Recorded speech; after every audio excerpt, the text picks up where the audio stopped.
A paz do Senhor para os irmãos. Amém. Muito bom dia. Hoje nós vamos dar continuidade ao nosso estudo sobre 1 e 2 Samuel.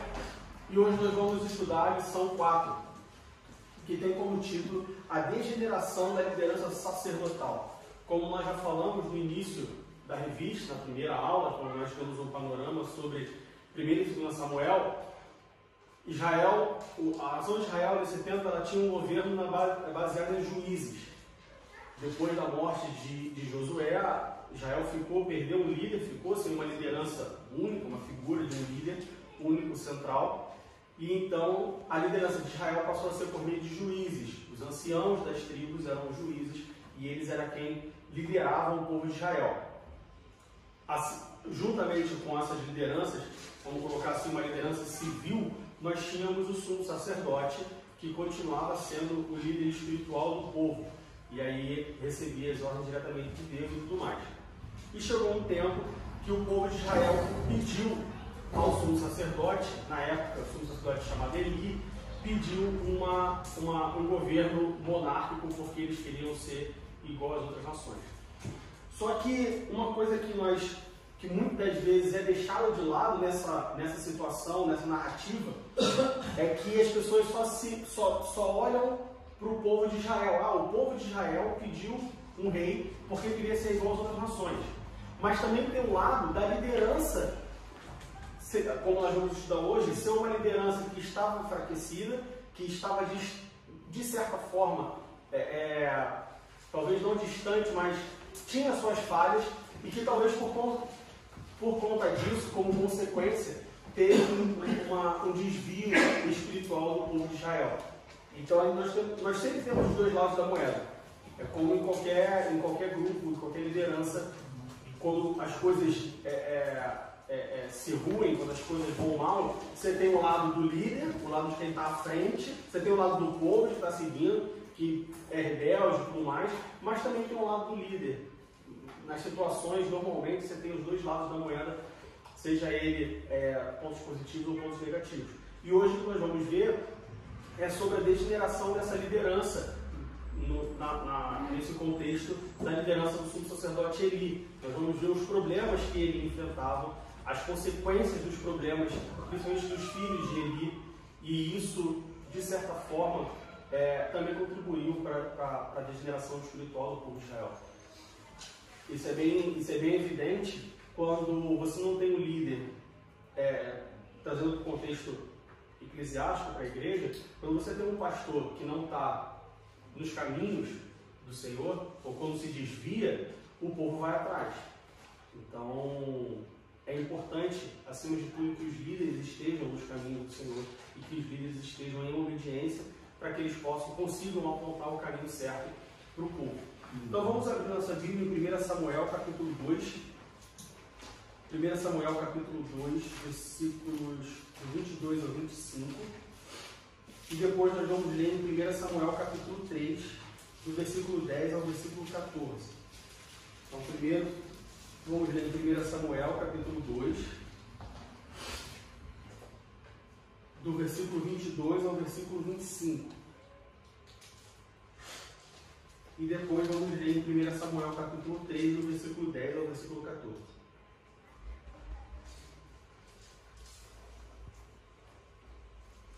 Primeiro Samuel capítulo 2, do verso 22 ao verso 25. 1 Samuel capítulo 2, do 22 ao 25. Era, porém, Eli já muito velho, e ouvia tudo quanto seus filhos faziam a todo Israel, e de como se deitavam com as mulheres, que em bandos se ajuntavam à porta da tenda da congregação. E disse-lhes: por que fazeis estas coisas? Porque eu ouço de todo este povo os vossos malefícios. Não, filhos meus, porque não é boa fama esta que ouço. Fazei transgredir o povo do Senhor. Pecando homem contra homem, os juízes o julgarão. Pecando, porém, o homem contra o Senhor, quem rogará por ele? Mas não ouviram a voz de seu pai, porque o Senhor os queria matar. E agora, 1 Samuel, capítulo 3, do verso 10 ao verso 14. 1 Samuel, capítulo 3, do verso 10 ao verso 14.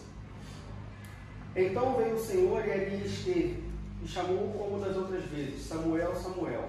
E disse Samuel, fala porque o teu servo ouve. E disse o Senhor a Samuel, eis aqui vou eu fazer uma coisa em Israel, a qual todo que ouvir lhe tinirão ambas as orelhas. Naquele mesmo dia suscitarei contra Eli tudo quanto tenho falado contra a sua casa. Começá-lo-ei e acabá-lo-ei. Porque já eu lhe fiz saber que julgarei a sua casa para sempre, pela iniquidade que ele bem conhecia. Porque fazendo-se os seus filhos execráveis, não os repreendeu. Portanto, jurei à casa de Eli que nunca jamais será expiada a iniquidade da casa de Eli, com sacrifício, nem com oferta de manjares.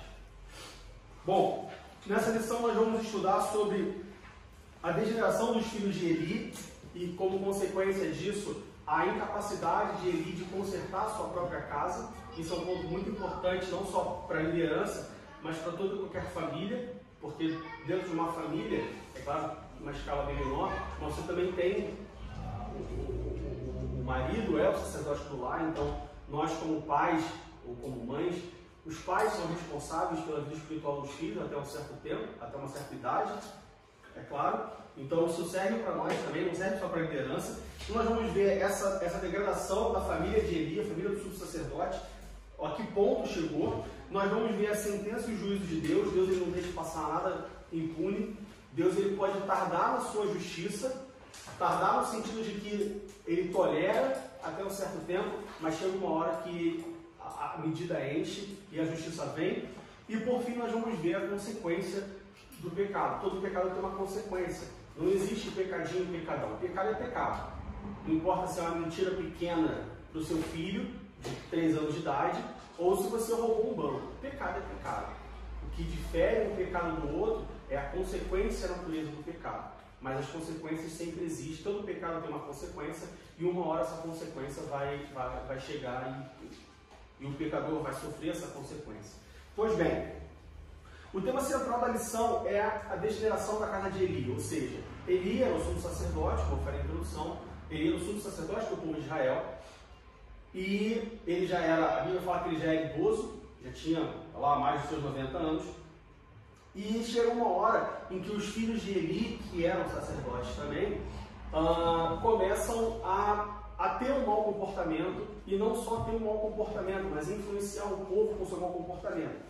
Aqui em 1 Samuel, no capítulo 2, no versículo 24, ele chama os filhos para conversar e tal, e ele fala: não, filhos meus, porque não é boa fama esta que ouço, fazeis transgredir o povo do Senhor. Ou seja, o grande problema do povo, dos filhos de Eli, não é claro que pecar é um problema, mas os filhos de Eli, eles pecavam, e eles levavam o povo a pecar também. E isso é um problema em dobro, porque quando eu peco somente contra mim, contra o meu corpo, quando eu peco somente contra Deus, é uma relação entre eu e Deus. Novamente, não é que seja bom, pecar contra mim tá bom, eu posso. Não é isso. Em termos de gravidade. Mas em termos de gravidade, em termos de consequência, quando o meu pecado é em relação eu com Deus, é mais suave no sentido de que eu resolvo com ele. Mas quando o meu pecado influencia outras pessoas e levam outras pessoas a pecar, é como se a consequência do pecado ela fosse sendo multiplicada e distribuída pelas outras pessoas. E aí onde tem um problema. Porque quando é somente comigo, vem a consequência do meu pecado, eu confesso o meu pecado e sou perdoado. Mas quando o pecado atinge outras pessoas, vamos colocar assim no cenário ideal, fica na dependência das outras pessoas terem o mesmo comportamento de reconhecer, se arrepender, confessar e ser perdoado. Então esse foi a principal gravidade dos filhos de Eli. Não foi só o pecado em si, mas foi o fato do pecado dos filhos de Eli fazer o povo transgredir também. E quais eram os pecados que os filhos de Eli cometiam? No versículo 22, nós temos alguns desses pecados. Era, porém, ele já muito velho e ouvia tudo quanto seus filhos faziam por Israel, de como se deitavam com as mulheres que em bando se ajuntavam à porta da tenda da congregação. E no versículo 23, e disse-lhes, por que fazeis estas coisas? Porque ouço de todo este povo os vossos malefícios.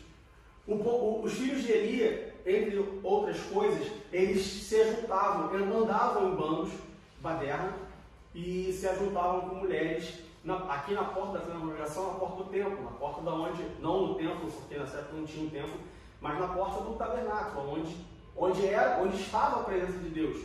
É como se, nos dias de hoje, é como se o filho do pastor trouxesse os amigos para fazer festa, e mulher, e deitava com mulher, e namorava dentro da igreja, vamos colocar assim. Trazendo para os dias de hoje, era essa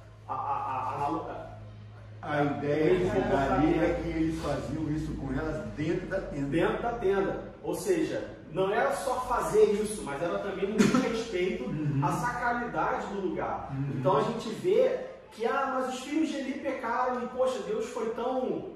Nós vamos ver a consequência do pecado. Deus pesou a mão muito forte, porque, poxa, por que não passou? Tudo bem, não precisava passar a mão na cabeça, mas precisava chegar a tudo isso.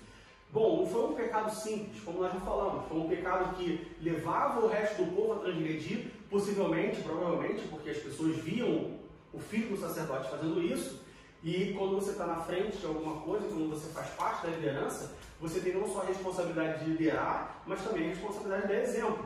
Então acho que o povo devia ver isso e falar, se o filho dele faz, eu também vou fazer. E eles profanaram o tabernáculo. Então você tem o pecado em si, você tem o fato do pecado deles levar o povo a cometer a transgressão também, ou seja, a má influência, um mau exemplo, e você tem, que eu diria que é o mais importante de tudo, a profanação daquilo que é santo, ou seja, cometer aquele pecado de forma deliberada, porque o que a Bíblia diz é que o pecado era cometido de forma deliberada, não é que, eles pecaram, poxa, aconteceu, não. Eles faziam isso deliberadamente, ou seja, intencionalmente, sabia que não podia e fazia deliberadamente dentro da tenda da congregação, ou seja, no lugar santo, no lugar onde nós já estudamos sobre o tabernáculo, nós já vimos toda a representatividade do tabernáculo, o que ele representava para o povo de Israel. Eles faziam isso de forma deliberada, ou seja, eles profanavam aquilo que era santo, aquilo que era santo no meio do povo de Israel. Então, não era um pecadinho, não era uma coisa... Do versículo 12 ao 17 diz até que eles faziam um sistema de sacrifício, a forma que eles também não respeitavam. Sim. Além desses outros. A gente foi no capítulo 2, do versículo 12 ao 17, eram, porém, os filhos de Eli, filhos de Belial, e não conheciam o Senhor. Porquanto o costume daqueles sacerdotes com o povo era que ofereciam em algum sacrifício e vinha o moço do sacerdote, estando-se cozendo a carne com um garfo de 3 dentes em sua mão. E dava com ele na caldeira, ou na panela, ou no caldeirão, na marmita, e tudo quanto o garfo tirava, o sacerdote tomava para si. Assim faziam a todo Israel que ia ali a Siló. Também, antes de queimar a gordura, vinha o moço do sacerdote e dizia ao homem que sacrificava: dá essa carne para assar ao sacerdote, porque não tomará de ti carne cozida, senão crua. E dizendo-lhe o homem: queime primeiro a gordura de hoje, e depois toma para ti quanto desejar a tua alma. Então ele lhe dizia: não, agora há de dar, e se não, por força tomarei. Era, pois, muito grande o pecado desses jovens perante o Senhor, porquanto os homens desprezavam a oferta do Senhor. Nós vimos quando estamos no tabernáculo, o que o sacrifício representava. Não era só matar um boi ali, não. Tinha todo um significado, você tinha todo um plano da salvação envolvido ali no sacrifício. E eles, entre outras coisas, profanavam e faziam, por caso, totalmente desrespeitavam a lei sacrificial. Ou seja, era um pecado muito grande. Pois bem, você tinha os filhos de Eli fazendo esse pecado e tal, de certa forma desvalorizando aquilo que eles tinham recebido de Deus, porque como filhos do sacerdote, e porque era da tribo de Levi, aliás, da tribo de Levi, eles podiam ser sacerdotes, o que é uma coisa privilegiada. Como assim privilegiada? Bom, você tem uma oportunidade. É como, trazendo para o dia de hoje. Qual é a diferença de uma pessoa que foi nascida e criada na igreja e uma pessoa que se converteu com 30 a 40 anos? Bom, a pessoa que foi nascida e criada na igreja, ela tem a oportunidade de seguir o caminho desde o seu nascimento, ou seja, de seguir o caminho de Cristo, de trabalhar na obra de Deus, de aproveitar todas as fases da sua vida trabalhando na obra de Deus. É uma oportunidade única, é uma oportunidade que todo mundo tem. E assim como aconteceu com os filhos de Levi, acontece nos dias de hoje, de pessoas que... De Eli.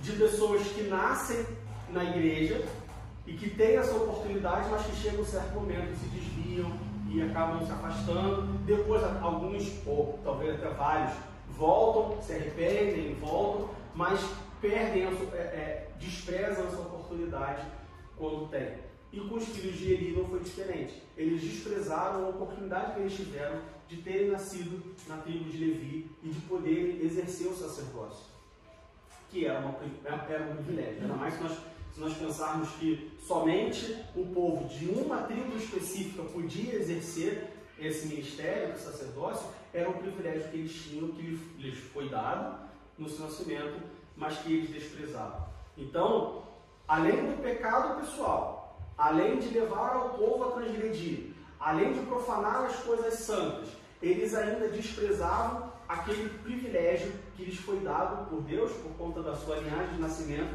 de poder ter uma relação íntima com Deus, de poder ser o responsável espiritual, fazer parte da liderança espiritual do povo, de poder estar junto, trabalhando na obra, trazendo para os dias de hoje. Ou seja, mais uma vez, o pecado dos filhos de Eli não foi somente um pecado, foi muito mais do que um pecado, foi uma série de pecados, uma série de atitudes que, juntas, colocando tudo no mesmo bolo, é totalmente abominável aos olhos de Deus.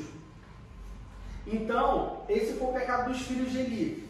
Tá, e qual é o problema de Eli? Porque assim, os filhos de Eli já eram grandes, né? Por que Eli entra na história e quando nós fomos ver sobre a consequência disso tudo, por que Eli sobra até para as esposas?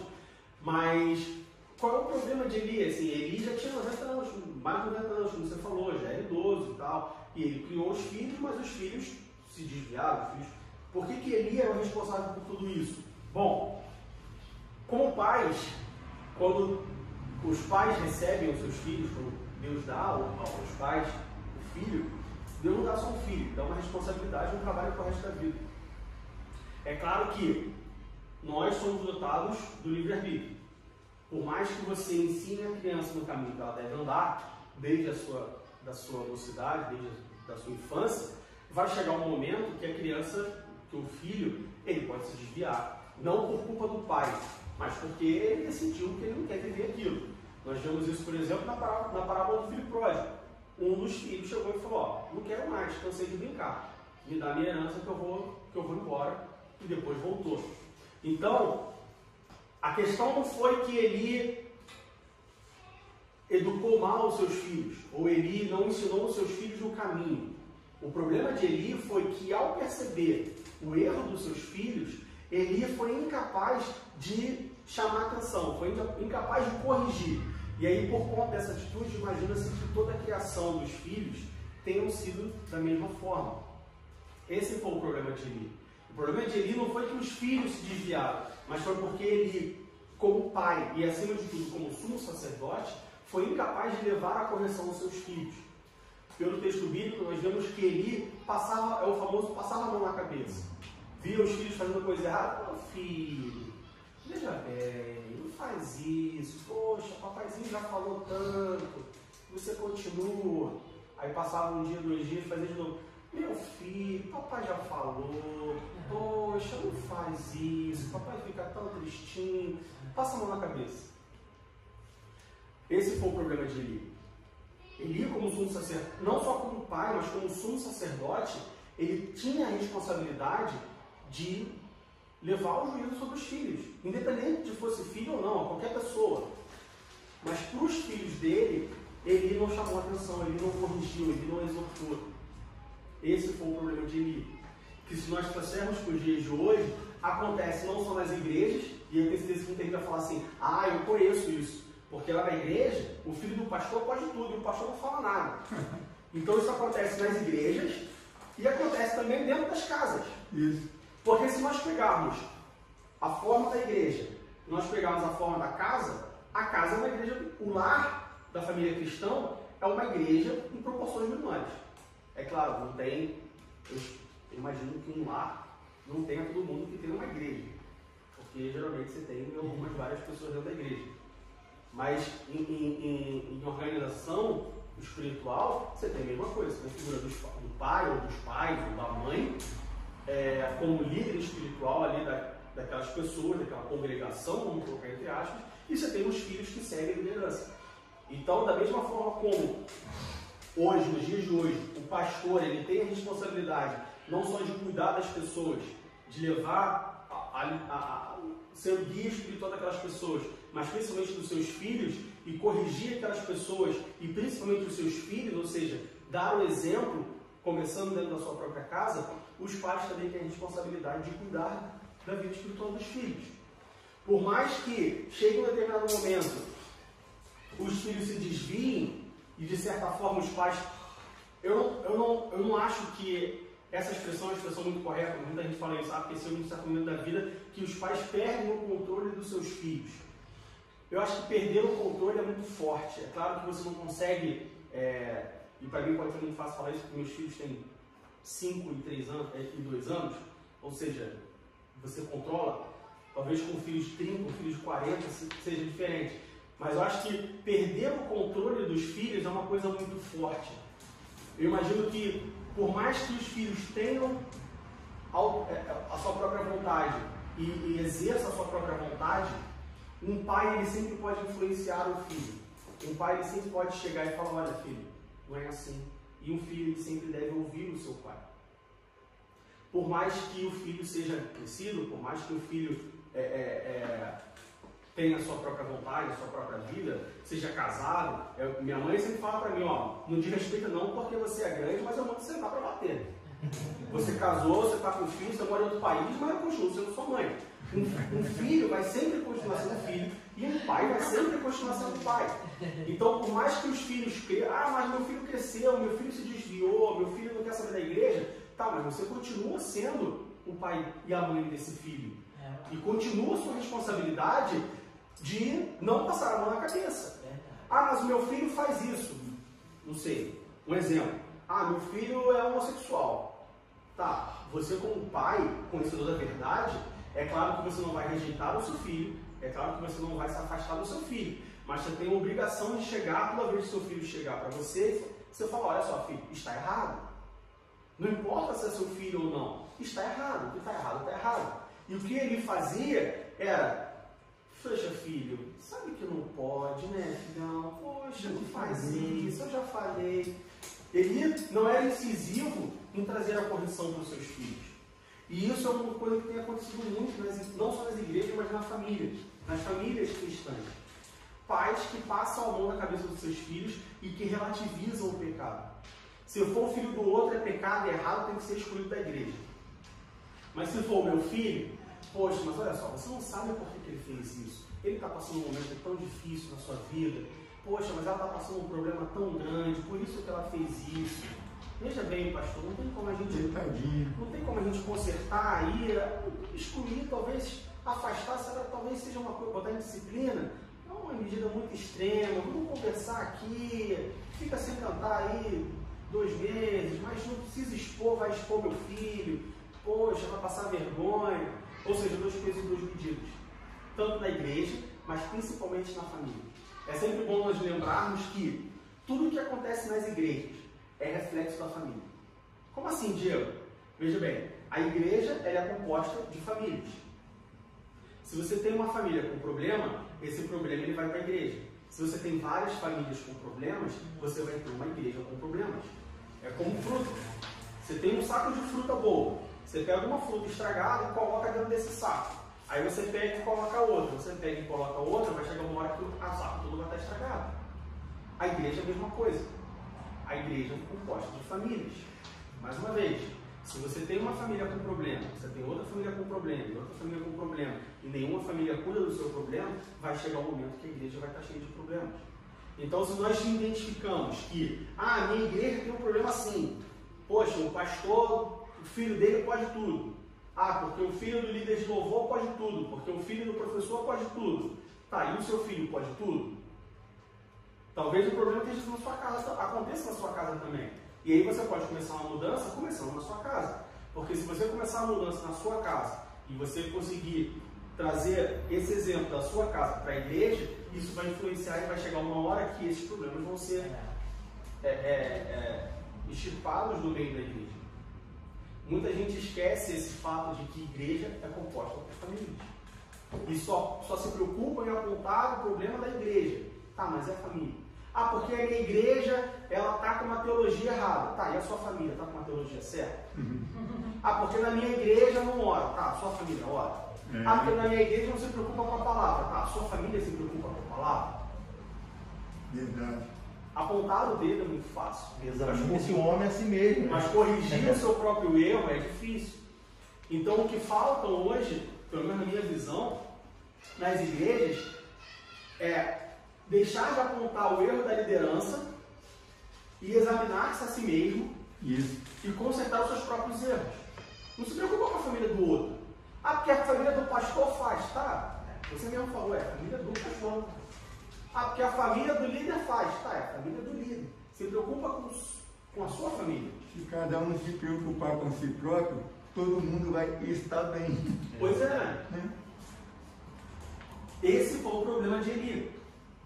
Eli, ele não se preocupou com a sua própria família.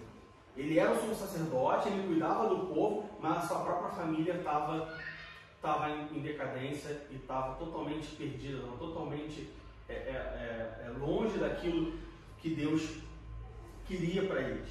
E como a Bíblia diz, o homem que não consegue salvar a sua casa, não vai conseguir salvar o próximo. Ah, eu me preocupo em evangelizar, e eu vou pregar, e eu vou não sei o quê. Tá, mas a casa está toda destruída.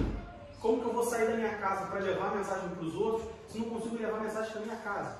Ah, Diego, você está dizendo então que se a minha família não for toda convertida, eu não posso pregar o evangelho? Não. Como eu falei, as pessoas têm sua própria vontade, sua própria. Por mais que você busque levar a palavra e pregar, existem várias famílias que uma pessoa só é convertida, que o resto da família é toda limpa e tudo mais. Não é isso. Mas se você é incapaz de ir na roda da sua família, Natal, ser exemplo, se você é incapaz de ser o exemplo, de falar, olha pessoal, Natal não é Papai Noel, Natal é o nascimento de Jesus. Como que você vai querer falar para o mundo que Natal não é Papai Noel, Natal é o nascimento de Jesus? Tem que começar dentro de casa. Seja no exemplo, seja na pregação da palavra, seja no evangelismo, seja na oração, seja em qualquer área. Tem que começar dentro de casa. Quer falar uma coisa, pastor? Paulo fala, bem-aventurado aquele que não condena a si mesmo naquilo que aprova, né? Quer dizer, ele aprova aquilo em casa e condena na rua, na igreja. Então, ele só vale para os outros, né? Só vale para os outros.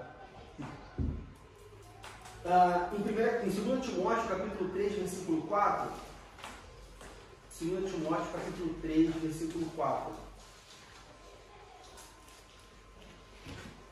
nós vemos Paulo falando sobre uma atitude que os filhos de Eli tomaram, que se nós olharmos na Bíblia, sempre como que essa atitude desagrada o coração de Deus.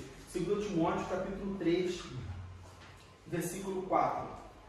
Traidores, obstinados, orgulhosos, mais amigos dos deleites do que amigos de Deus. E isso é o tipo de coisa, se tem uma coisa que desagrada mais o coração de Deus do que outra, está aqui em 2 Timóteo, capítulo 3, versículo 4. Que é ser mais amigo dos prazeres da carne, ser mais amigo do mundo do que amigo de Deus. Trair a Deus, rejeitar a Deus, substituir a Deus, que foi outra coisa que, como nós já vimos, que os filhos de Eli fizeram.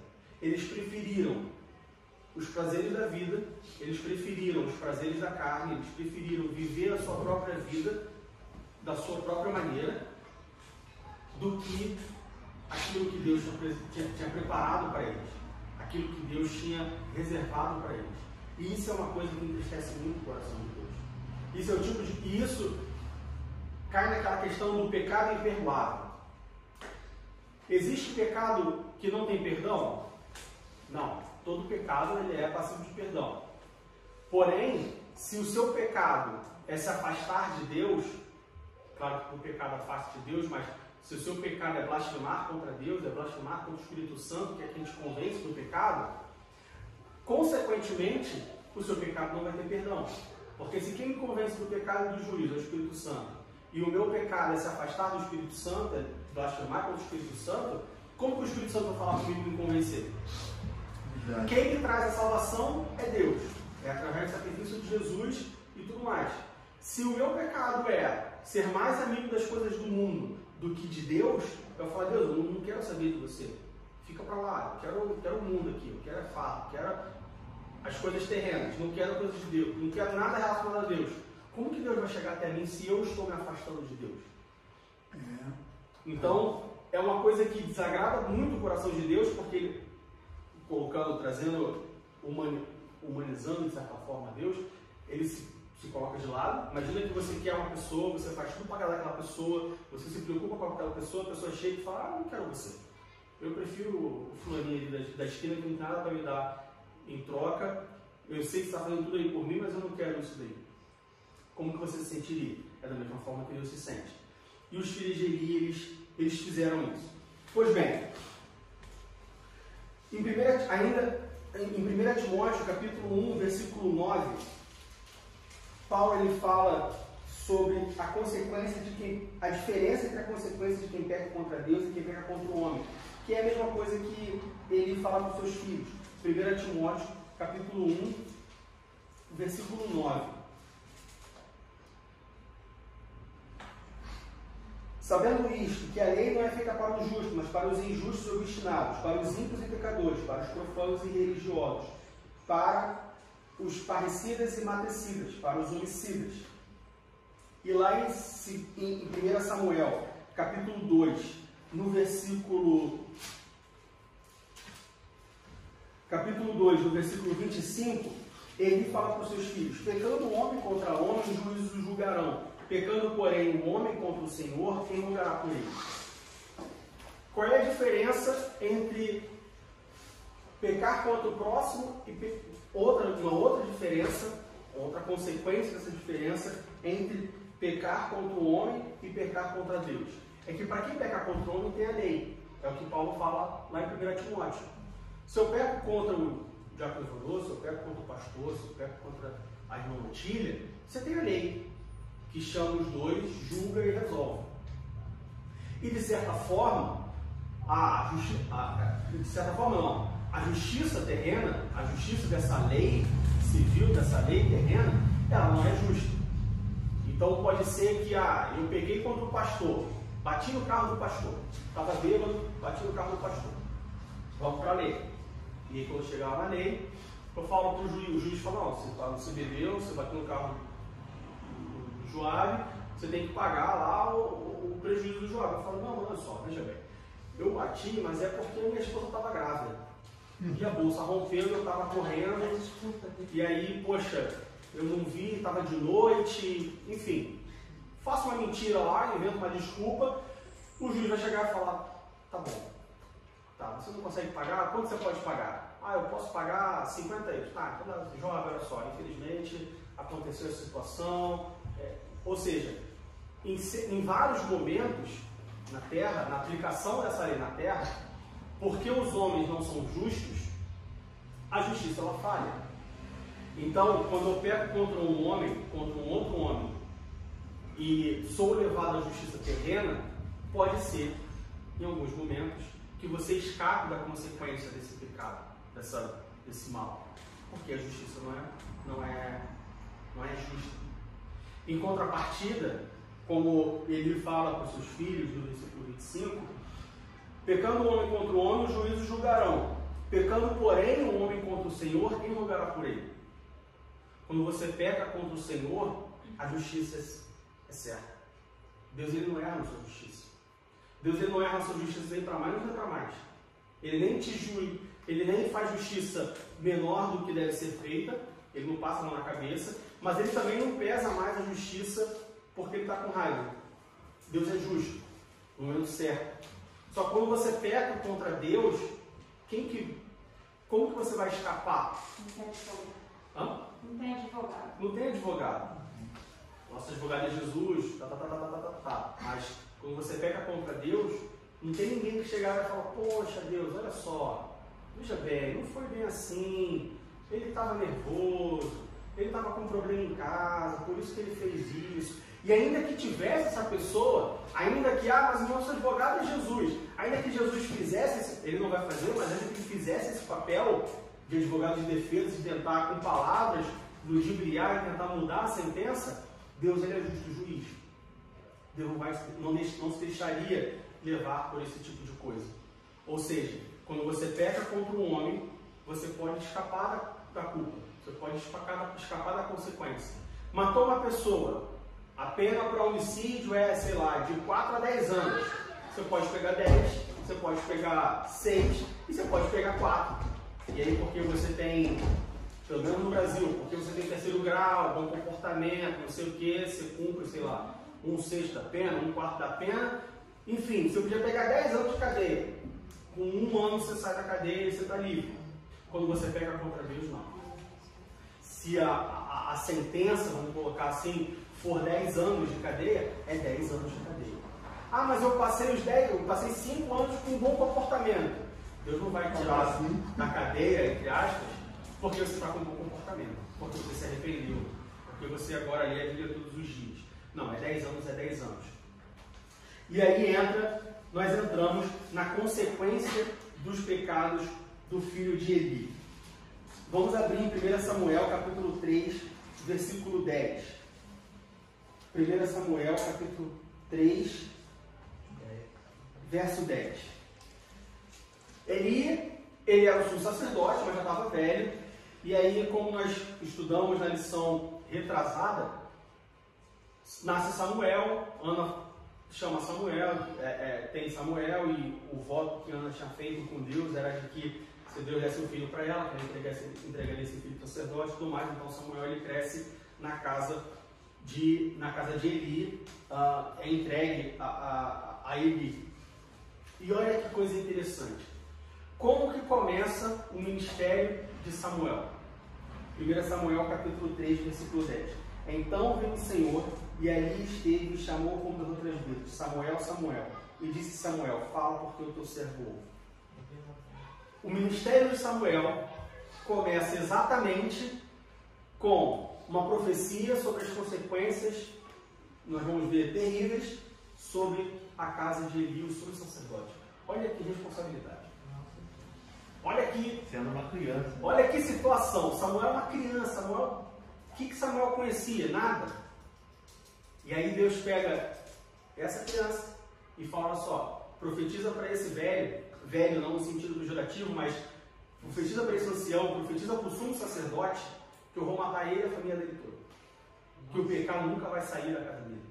Olha que situação, que responsabilidade e que situação, não engraçada, mas curiosa. Portanto, ele ficou até meio receoso de falar com ele. Porque, imagina, vamos colocar de forma bem exemplificada. Imagina Deus chegar e chamar, sei lá, chamar a Júlia, olha só, fala para o pastor Joab que o que ele está fazendo está errado, que eu vou pesar a mão em cima dele. Olha, uma criança. Como faz? Como você Era fala? uma criança ou um adolescente nessa época aí? Já tinha crescido. É porque o adolescente hoje tem filho já, né? O adolescente hoje trabalha, tem filho. A Bíblia diz que logo que ele foi desmamado, ele já foi. Mas eu não sei, não foi antes. Não, isso foi depois. Mas eu imagino. Eu estou falando isso que foi depois, só que Mas as crianças em Israel desmamavam com 12 anos, não é? Não, antes. Samuel foi entregue para ele com 3 anos de idade. 3? Eu imagino uns 10 anos. No máximo, eu entre 8 e 10 anos. Bom, nós tivemos um rei com 12 anos. Né? De qualquer forma, era precoce. Foi difícil para Samuel receber essa tarefa e entregar essa mensagem, e foi difícil também para Eli de receber, se bem que ele já sabia disso, porque um profeta desconhecido já tinha profetizado para Eli. Então, quando Samuel fala com Eli, foi apenas uma confirmação daquilo que que ele já tinha recebido, que já sabia.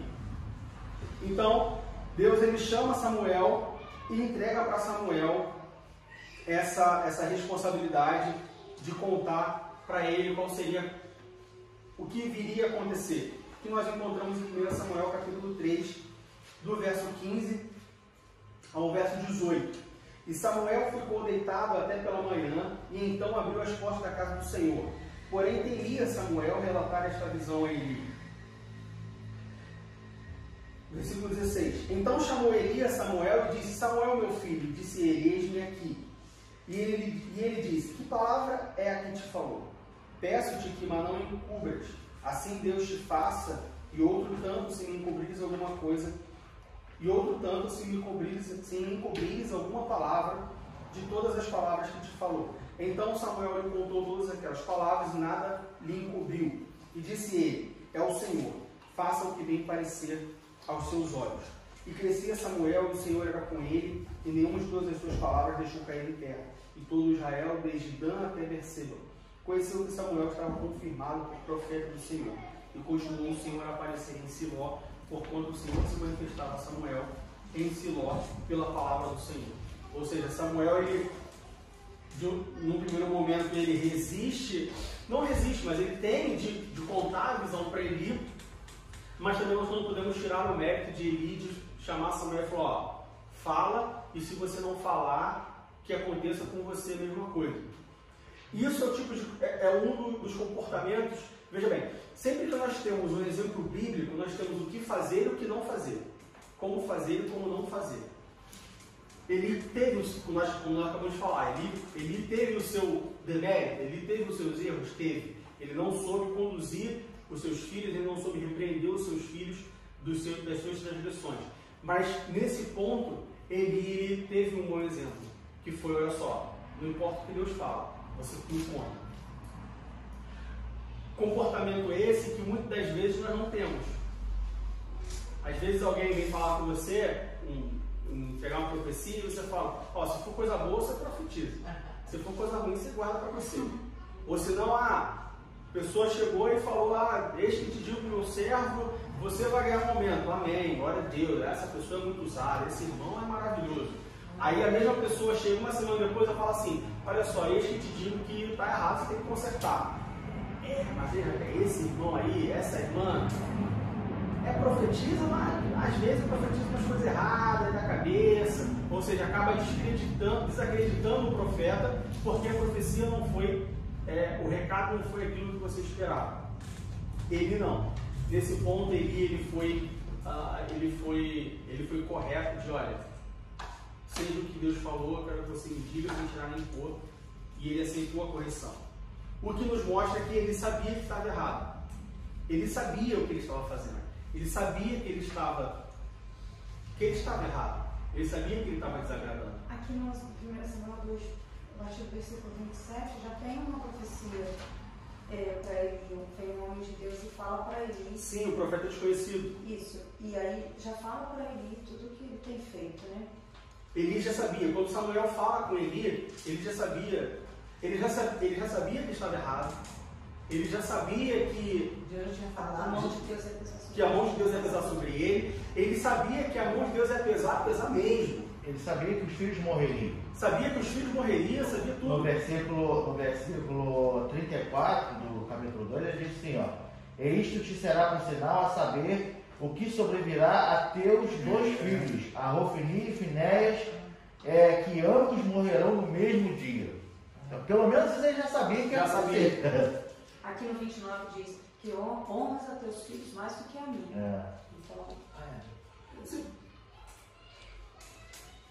Então, a partir do momento que você sabe que o teu filho está fazendo, a partir do momento que ele sabia que os filhos estavam fazendo estava errado e não corrige, ele está honrando mais aos filhos do que a Deus, né? De certa forma. Você sabe que ele está errado. E aí eu falo: Daniel desrespeita o diabo me falou. Eu sei que está errado. E eu passo a mão no Daniel, no meu filho, e falo: não, filho, eu estou desrespeitando o diabo me falou. Então o que Samuel falou foi mais confirmação. Foi só uma confirmação, ele já sabia. Agora imagina a dor ou o sentimento de você saber que algo, você saber que está errado, você saber que vai vir uma consequência e você saber que não tem nada que possa ser feito. É como se Deus chegasse para mim hoje e falasse assim: olha só, Diego, você está errado nisso, eu vou fazer isso, aquilo, outro. Eu sei que eu estou errado, eu sei que eu falhei na minha missão, eu sei qual vai ser a consequência e principalmente não tem como chegar e falar assim: olha Deus, eu vou mudar e o Senhor muda a sentença. Não, a sentença já foi dada. Olha que ponto chegou Eli como sumo sacerdote. Que era muito pesado estar sabendo dessa consequência, saber que os filhos iriam morrer. Pois é, ele sabia. Ele era sacerdote, né? Ele tinha consciência do tamanho do pecado. Então, ele tinha consciência, ele sabia o que estava acontecendo. E aí, no final, no determinado momento, ele sabia do erro que ele cometeu, ele sabia que os filhos estavam perdidos, ele sabia que Deus estava triste, ele sabia o que Deus ia fazer e, pelo menos no meu entendimento, o que é pior de tudo é não poder fazer nada. Porque eu sei do pecado, eu sei do meu filho, eu sei que Deus está triste, eu sei que Deus quer fazer, mas se eu posso fazer alguma coisa, se tem alguma coisa que você, alguma atitude que você pode tomar, você tenta ali de alguma forma remediar e consertar, por mais que não fique perfeito, você tenta fazer alguma coisa, mas não tinha nada que ele pudesse fazer. Ainda que ele se arrependesse, chorasse, se rasgasse, e chamasse os filhos e corrigisse os filhos, nada ia mudar a sentença que Deus ele sabia tanto, mas tanto, que nem questionou Deus e nem pediu mais uma oportunidade. Ele sabia no fim da linha já deu. Já estava cheio de pote. É como um condenado ao corredor da morte. Olha, você vai morrer. Mas se da primeira vez ele tivesse arrependido, Deus acho que tinha perdoado ele. Tivesse Se corrigido. ele corrigisse, sim, com certeza. Só que chegou no estado, aí encheu a terra de e transbordou. E aí 90 anos deu bastante tempo. Não tem como.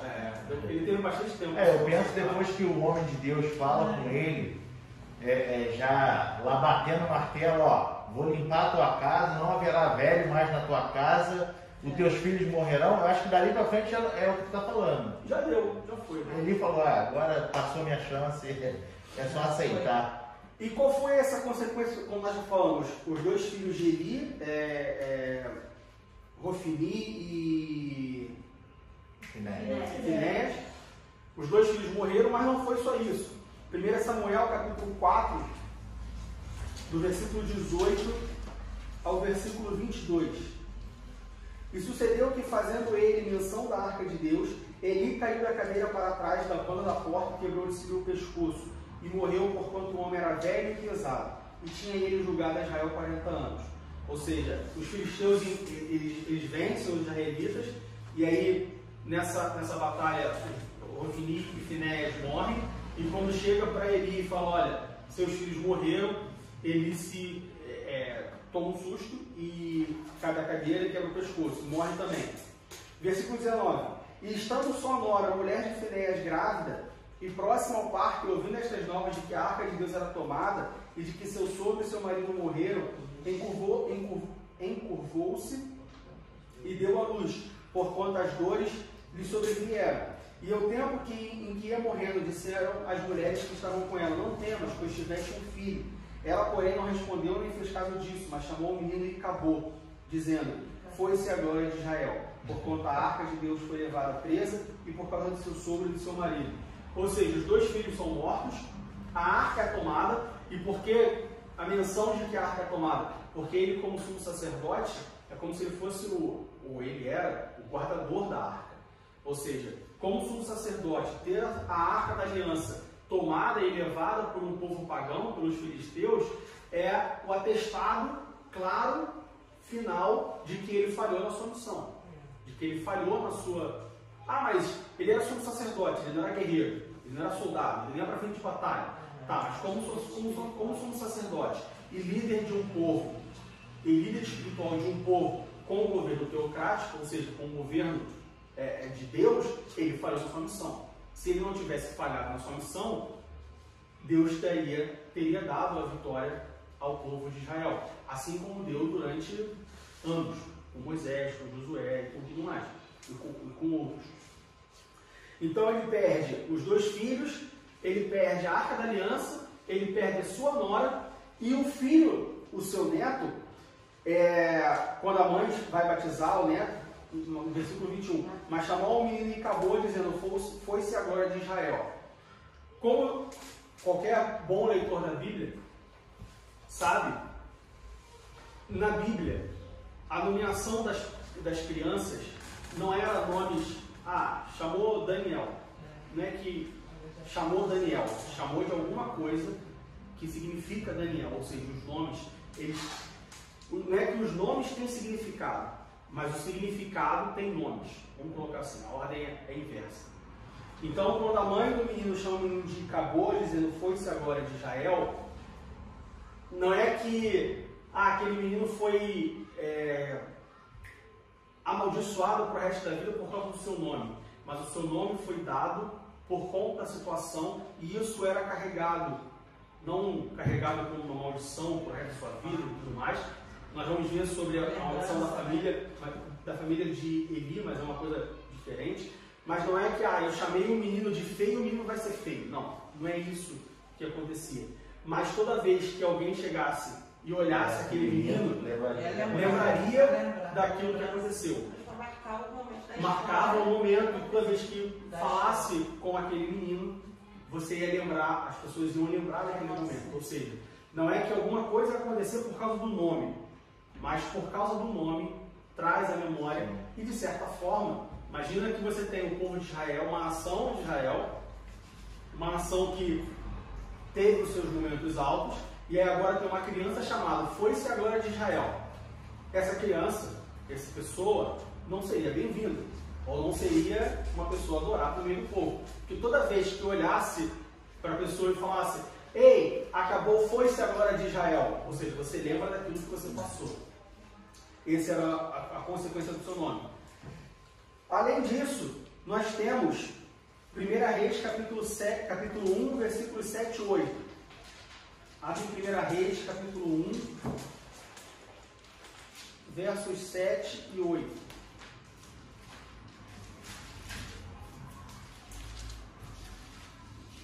1 Reis, capítulo 1,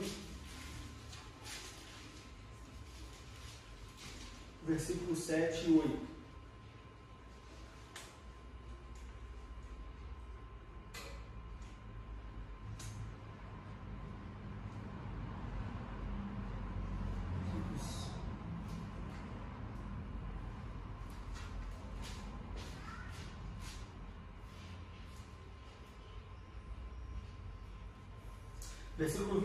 Capítulo 2, versículo 27. 1 Reis, capítulo 2, versículo 27.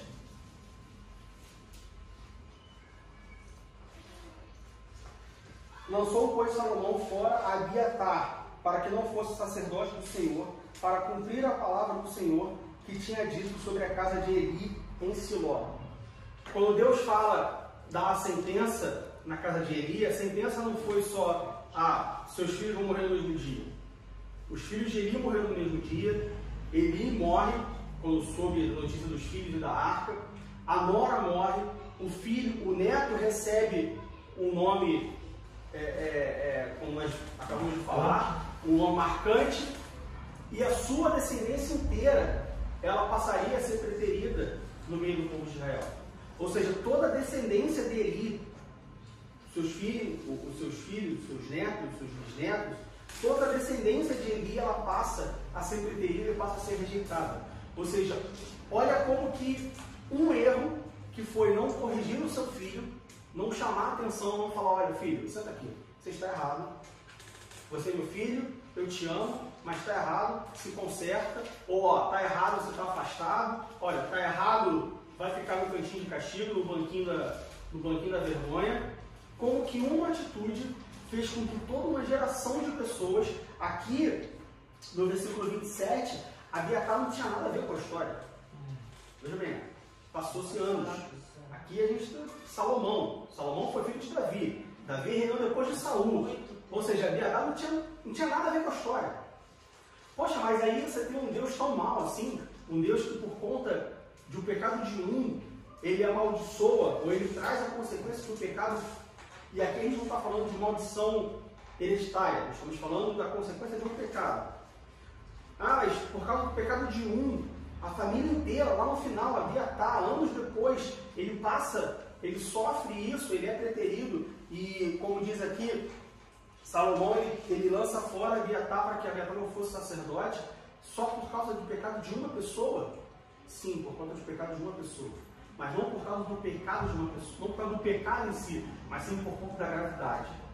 Sempre que você pensar nisso, poxa, mas Deus foi tão mal, Deus pesou a mão tanto, que Abiatar, anos depois, ainda sofre a consequência de Eli.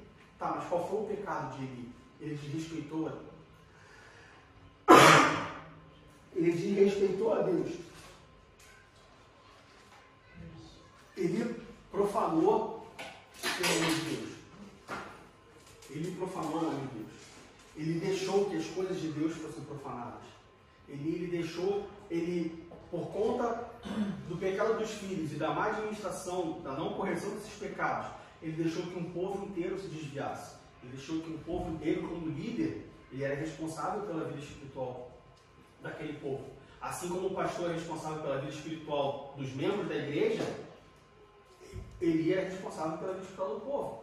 E por conta da sua negligência, um povo inteiro foi desviado. Um povo inteiro se afastou.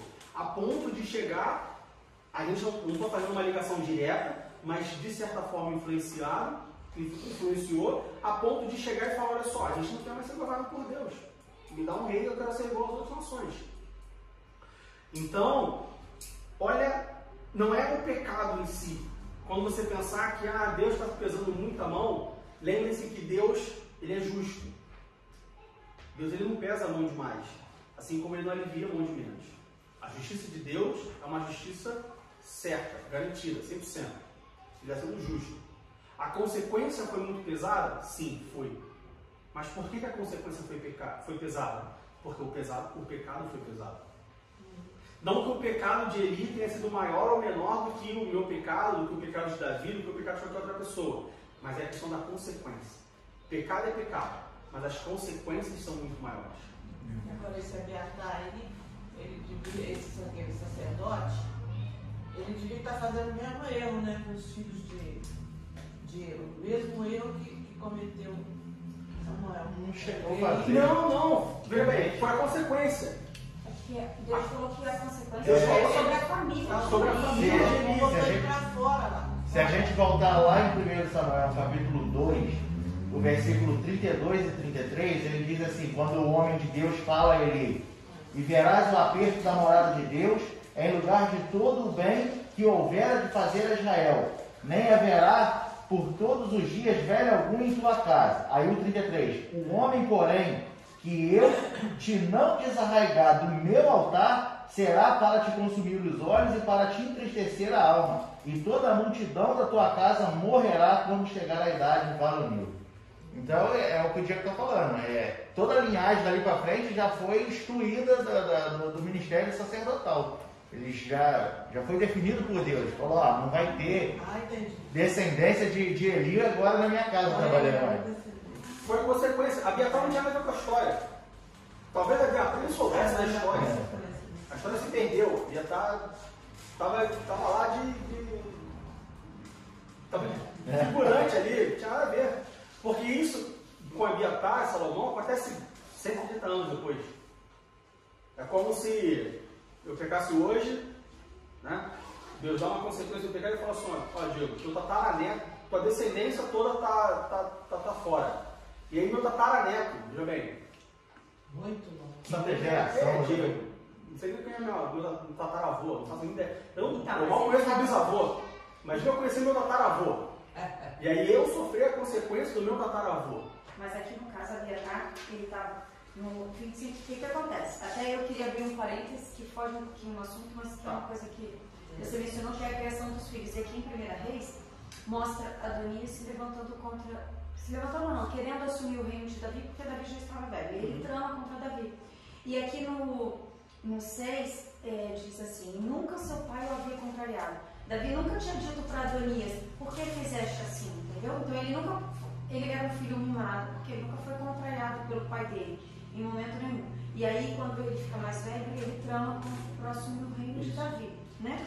E aí aqui mostra Abiatar, o sacerdote, esses que estão comendo e bebendo perante ele, dizendo, viva o rei Adonias.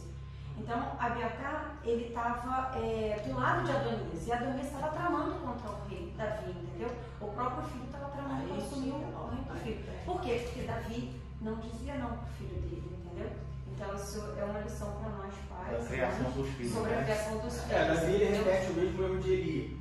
Mas acho que é importante a gente destacar que a consequência de Abiatar não foi por conta da junção com Adonias. Não. Veja bem, Salomão ele expulsa Abiatar porque ele estava com Adonias, sim. Mas a consequência ali, Tá até escrito a lá. circunstância foi essa, mas a consequência não foi essa, porque no final do versículo diz que tinha dito sobre a casa de Eli. Para que Então, veio a assim, palavra do Senhor. o destino estava traçado. Precisava só de um gatilho para dar o start, e o gatilho foi a junção de Abiatar com Adonias. Mas a razão por que isso aconteceu foi a consequência da casa de Eli. E mais uma vez, nós estamos falando sobre maldição hereditária. Muitas igrejas pregam e ensinam maldição hereditária. Não, maldição hereditária não existe. Ah, porque a minha mãe, porque o meu pai era assim, então eu vou ser assim. Ah, porque a minha família é uma família de divorciados, então eu não vou casar porque eu vou... Não, isso não existe. Não existe maldição hereditária. Se alguém aqui pensa ou acredita em maldição hereditária, está repreendido no nome de Jesus. Deus ele quebra toda e qualquer maldição, com todo e qualquer trabalho. Não existe isso. O que aconteceu aqui foi um pecado grave, com consequências graves, tendo as suas consequências estendidas até por toda a sua geração, por toda a sua família. Foi isso que aconteceu. Não é pecado, maldição hereditária, pecado original, não tem nada disso. Ah, porque os meus pais me tiveram e eles estavam em pecado e por conta disso agora eu sou um pecador, não tem nada disso. Foi uma situação específica, num momento específico, para uma pessoa específica, com um contexto totalmente diferente do que é ensinado por aí sobre maldição hereditária. A maldição hereditária não existe. Isso não existe. Ah, mas o meu pai fez um trabalho de macumba para mim. Você aceita Jesus? Você crê que Jesus é o seu único Salvador? Então a gente vai orar o trabalho de macumba assim, pelo mesmo momento. Ah, mas meu pai dedicou, minha mãe dedicou, meu tataravô dedicou a sua 4 gerações para baixo, para o diabo e fez um pacto. Olha só. É baseado nisso aí que eles criaram no Brasil uma doutrina maligna chamada doutrina da regressão. Vocês já ouviram falar? Regressão. Regressão interior, né? Não existe isso. Não existe pacto, não existe trabalho, não existe maldição que não seja quebrada pelo nome de Jesus. Não creem nisso, por favor. Eles ainda ensinam. O pai já morreu tem muitos anos. Aí na mente a pessoa volta lá atrás e se vê na mente conversando com o pai e pede perdão. Está pedindo perdão para um morto? Ô, gente, é muito sério. Morreu, acabou. Você tem a chance de pedir perdão em vida. Morreu? Viva com isso, viva com a culpa, viva com a consciência pesada, mas não tem como você voltar e isso não existe. Foge disso, que isso é tudo menos bíblico, é ação demoníaca. Então, essa foi a consequência do pecado de Eli. 130 anos depois, 2 reis depois, eu estava no terceiro reinado, no terceiro rei, Salomão, a casa de Eli ela continua sendo preterida e privada daquilo que ela tinha sido da sua proposta inicial. Ou seja, a família Eli era do tribo de Levi, a família inteira deveria seguir o sacerdócio e aí ela é privada de exercer a sua função, de exercer o seu privilégio. Para nós fecharmos, isso nos mostra a consequência, o preço do pecado. A Bíblia fala que o preço do pecado é a morte. Ah, então quer dizer, se eu pequei eu vou morrer? Bom, você pode morrer fisicamente, claro, mas principalmente a morte espiritual. E qual é o problema da morte espiritual? É que a morte espiritual sem Deus, A morte espiritual é uma vida eterna sem Deus. Então nós morremos espiritualmente, acabou. Não tem mais como você se comunicar de novo com Deus. Não tem como você voltar a ter comunhão com Deus. Por isso o pecado é tão grave. Por isso que o pecado deve ser algo não extirpado, mas deve ser algo abominável aos nossos olhos. Por isso que é perigoso flertar com o pecado. Por isso que é perigoso ter prazer no pecado. Porque a partir do momento que nós temos prazer no pecado, nós gostamos de viver no pecado, a cada dia que passa, nós morremos mais um pouco espiritualmente. Até chegar um momento em que você vai morrer espiritualmente, e aí acabou, não tem mais solução, não tem mais alternativa, não tem mais plano B, não tem mais socorro. E especificamente sobre essa questão de Eli, abra sua Bíblia em Provérbios capítulo 15, versículo 10. E aí uma aplicação mais pessoal e direta para os pais. Provérbios capítulo 15, versículo 10. Provérbios capítulo 15, versículo 10. Provérbios 15, 10. Correção molesta há para o que deixa a vereda, e o que aborrece a repreensão morrerá. Não tenha medo de repreender os seus filhos. Não, e aí, é claro, aqui nós só temos um pastor, mas, pastor, não tenha medo de repreender as suas ovelhas. Aquele que aborrece a repreensão morrerá. Morrerá fisicamente? Não, morrerá espiritualmente. A família inteira de Eli morreu espiritualmente. Por quê? Porque Eli aborreceu a repreensão, porque Eli foi incapaz de repreender. É melhor você repreender o seu filho. É melhor você se estressar brigando com o seu filho. É melhor o seu filho ficar com raiva de você alguns dias, alguns anos, porque você o repreende, porque você não compactua com aquilo que ele faz, mas ele continuar tendo a esperança de uma vida com Deus, do que você ignorar a repreensão, você rejeitar a repreensão, você passar a mão na cabeça e aí morrer você, o seu filho e toda a sua família. Isso vale para os pais, isso vale para as mães, e isso vale para qualquer liderança. Aqui nós estamos falando do pastor, mas vale para qualquer liderança. Qualquer pessoa que exerça, que tenha uma liderança sobre outra pessoa, não hesite, não aborreça a repreensão. E tem uma consequência séria nisso aí, porque se a pessoa está morta espiritualmente e morre também fisicamente, já estando espiritualmente morto, aí a morte é eterna. Aí já era. Para sempre. Para sempre. Ainda em Provérbios, capítulo 3, versículo 12, nós temos a comparação entre Deus e o Pai, porque o Senhor repreende aquele a quem ama, assim como o Pai ao Filho a quem quer bem. Repreensão, correção é necessária. Ah, mas é tudo perfeito, meu filho é perfeito, porque... Não, todos nós precisamos de correção. Por mínima que seja, tudo na vida precisa ser corrigido. Por que tudo na vida precisa ser corrigido? Se Deus criou perfeito? Por conta do pecado. Ah, mas o meu filho é maravilhoso. Ah, mas o meu filho é excelente. Ah, mas o meu filho, ele canta, ele participa do jogral. Ele não precisa me preocupar com a vida espiritual dele. Não, precisa sim. Todos nós precisamos de correção. Não hesite em corrigir, porque a falta da correção vai levar a uma morte espiritual. E como o pastor acabou de falar, morte espiritual, morte física e espiritual acontecendo juntos, é para sempre. Não tem volta. Uma vez que a consequência foi dada, como nós falamos sobre Eli, uma vez que a consequência foi dada, que Deus chama Eli e fala, olha, vai acontecer isso, não importa o que você faça. Não importa o que ele fizesse, não importava o que ele fizesse, a consequência já estava dada, a sentença já tinha sido dada. Mas até a morte espiritual é irreversível, né? Ou não? Quando a pessoa morre espiritualmente, não tem como ressuscitar espiritualmente. Se você estiver vivo Se você estiver vivo fisicamente, sim. Você tem chance de se reconciliar a com morte Deus. espiritual, quando você perdesse a comunhão com Deus, você se desviou, perdeu a fé, então você morreu. Mas se você se arrepende e se conserta, você volta. O problema é quando você morre espiritualmente e fisicamente. Aí morre fisicamente, estando já morto espiritualmente, sem Deus. Aí que é um perigo. Então não hesite em repreender o seu filho. Repreenda. É melhor repreender e chorar uma noite do que não repreender e chorar o resto da vida. Verdade. Que Deus nos abençoe em nome de Jesus. Amém.